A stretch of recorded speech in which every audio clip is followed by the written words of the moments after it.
3 signs it's time to break up. Celebrate endings, for they precede new beginnings. Jonathan Lockwood Huey. There was an incessant doubt deep inside that wouldn't subside. It followed me everywhere. Through the good times and the rough times. By good, I mean things were okay. They were never great. Ecstatic. Wildly passionate. And deeply connected. I tried to escape it. Block it out, ignore it, and pretend this nagging feeling would eventually disappear. But my heart wasn't skipping a beat. The spark had long disappeared. I never had butterflies thinking about him. I felt myself slowly withdrawing. And I couldn't figure out why was this happening. He was a wonderful man in so many ways. He treated me well. I knew he loved me. I knew he wanted to be with me. There was nothing drastically wrong with our relationship. Everything was okay with us. I didn't understand. I wanted to feel differently. It would have made my life so much easier.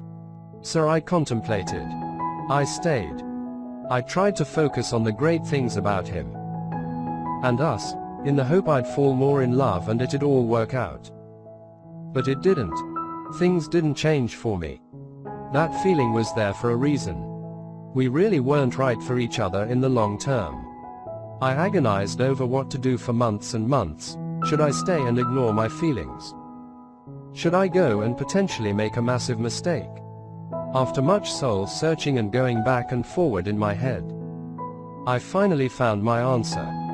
It broke both of our hearts, but I had to trust my intuition and end it. This experience taught me so much about myself and what I need and want in love. I learned that when it comes to relationships, things don't always make logical sense. You can't force chemistry. And sometimes a breakup is the only answer. Here are 3 ways to know when it's time to break up. 1. You just know in your heart it's not right. This was me above. I couldn't explain it in words. I just felt it in my bones. I knew I should feel intensely drawn to him. I should want to spend way more time with him. I should want to share all of myself with him. I should want to make future plans with him and look forward to seeing him. But I didn't. And I couldn't change it no matter how hard I tried. I just couldn't feel the way about him that I wanted to. And nothing I did could force that. It was my gut, my instinct, my heart, my intuition trying to tell me that it just wasn't right. He wasn't the one for me in the same way that I wasn't his one either. There wasn't anything wrong, but the connection I desperately craved was missing.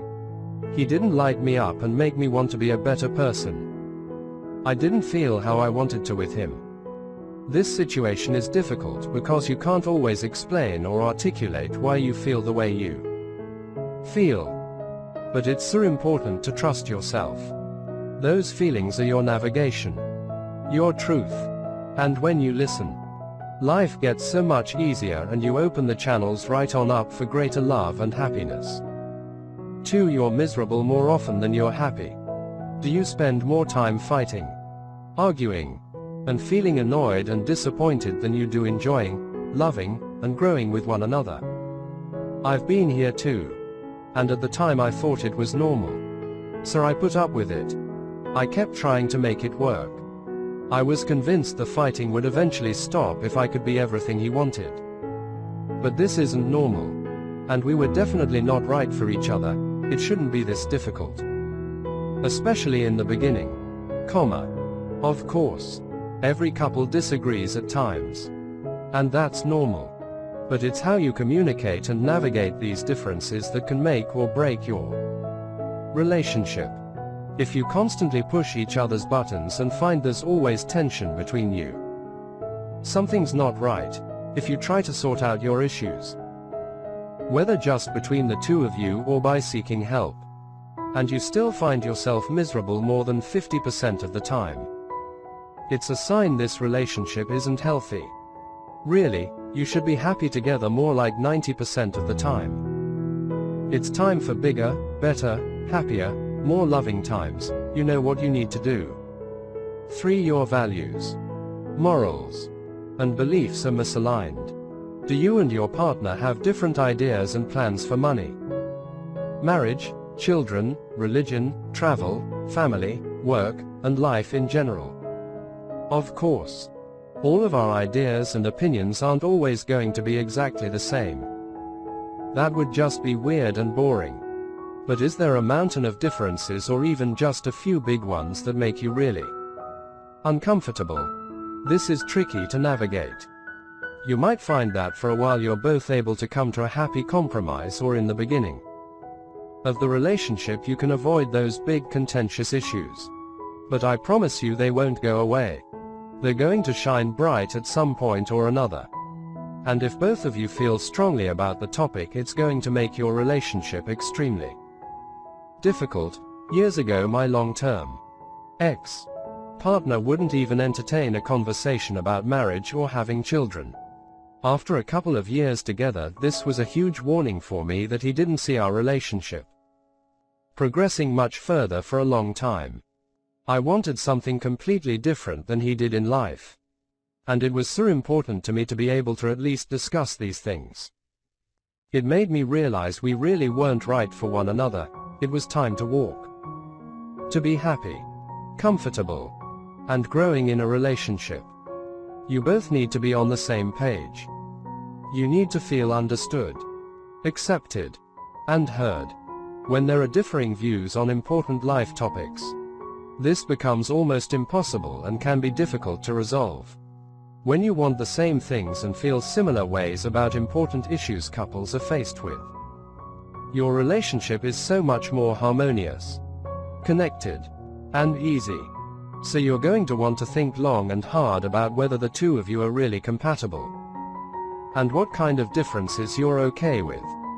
If there are too many to count, or you just find yourself butting heads about critical issues that you both refuse to compromise on, it's time to go your own ways.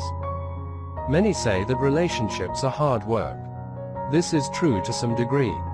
There will always be tough times that test you both and ask for compromise. But I truly believe that the majority of the time relationships should bring joy, inspiration, and happiness to both of you. This is when you know it's real. It's right. It's love. Things aren't meant to be hard. You're supposed to support, encourage, and love each other, not constantly struggle with one another or question things. I know breakups aren't easy. They're just as heartbreaking for the person ending it as it is for the partner on the receiving end. And the wounds take time to heal. But if you're continuously unhappy, seriously, what's the point? You really are better off alone or with someone who brings you true joy. So go ahead and trust your heart and your own instinct. You know deep down what the answer is and where your truth lies. Be brave. Know that the pain will go and more joy will come. Do what you need to do to find real love. It's always worth it.